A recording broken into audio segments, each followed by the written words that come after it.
নমস্কার, আশা করি সবাই খুব ভালো আছো আর খুব মজা করে পুজোটা কাটাচ্ছ। বাঙালির শ্রেষ্ঠ উৎসব দুর্গাপুজো এসে গেছে। আজ ছিল মহাসপ্তমী আর কাল হলো অষ্টমী। আমরা কিন্তু আজকে চলে গেছিলাম শহর থেকে একটু দূরে একটা যার আশ্রম। যেহেতু এটা মা দুর্গার আশ্রম, তাই কিন্তু এখানে খুব ধুমধাম করে দুর্গাপুজো করা হয়। আর নর্মালি সারা বছর এখানে ঠাকুরের একটি ছবি রাখা থাকে।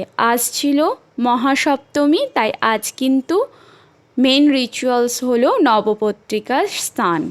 নবপত্রিকা অর্থাৎ 9টি গাছের সমারোহ।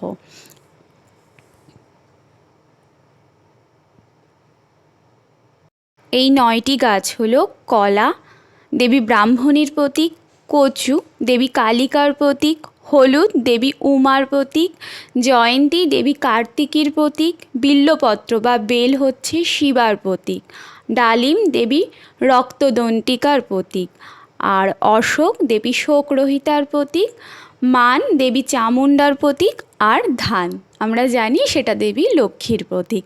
এই 9টি গাছকে কেন্দ্র করে মিডিলে কলা গাছকে দিয়ে সুন্দর করে সাজিয়ে কাপড় পরিয়ে নবপত্রিকা কিন্তু তৈরি করা হয়।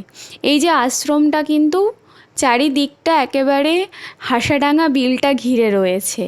এই হাসাডাঙ্গা বিলটা হচ্ছে জলঙ্গি নদীর অশ্বক্ষুরাকৃতির হ্রদ। অশ্বক্ষুরাকৃতির হ্রদ যেটা নদীর নিম্ন প্রবাহে সৃষ্টি হয়, এই বিলটাই কিন্তু সেই নদীর জলটাই থাকে।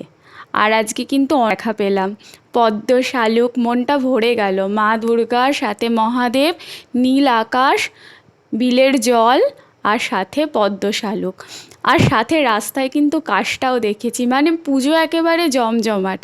প্রকৃতির কোলে পুজো কাটাতে আমার ভীষণ ভালো লাগে। আসলে প্রকৃতিই তো মা, প্রকৃতিই তো সৃষ্টি।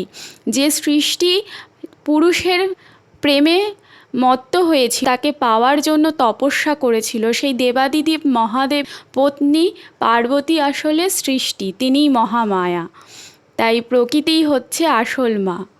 আর সবশেষে পুজো তো হলো, পেট পুজো তো করতে হবে। আর যেহেতু নবরাত্রিতে বা এই 9 দিন আমি নিরামিষ খাচ্ছি, তাই এখানেই কিন্তু একটা ভেজ রেস্টুরেন্ট পেয়ে গেছিলাম, একদম নো গার্লিক নো অনিয়নে। একটা থালি নিয়েছিলাম, কিন্তু অনেক কিছু ছিল একেবারে বাঙালি মতে, যাকে বলে সোনা মাল থেকে বেগনি ভাজা, পোস্ত, পনির, সমস্ত কিছু। আর চাটনি, মিষ্টি, পাঁপড়, দই এগুলো তো ছিলই। তবে এখানে চাইনিজ আইটেমগুলোও পেয়েছিলাম। ভীষণ সুন্দর একটা রেস্টুরেন্ট, মানে আশ্রমটার লাগোয়া এই রেস্টুরেন্টটা, ওখানে সম্পূর্ণ ভেজই পাওয়া যায়। খুব মজা করেছি, ভীষণ আনন্দ পেয়েছি। প্রকৃতির কোলে বেশ খানিকটা সময় কাটিয়ে অনেকটা বেশি এনার্জি গেইন করে নিয়েছি, যেটা অনেক এনার্জি বুস্টার হিসেবে কাজে লাগবে। তোমরা ভালো থেকো, সুস্থ থেকো, প্রকৃতির কোলে এরম ঘুরে এসো। এখন আমি আসছি, টাটা।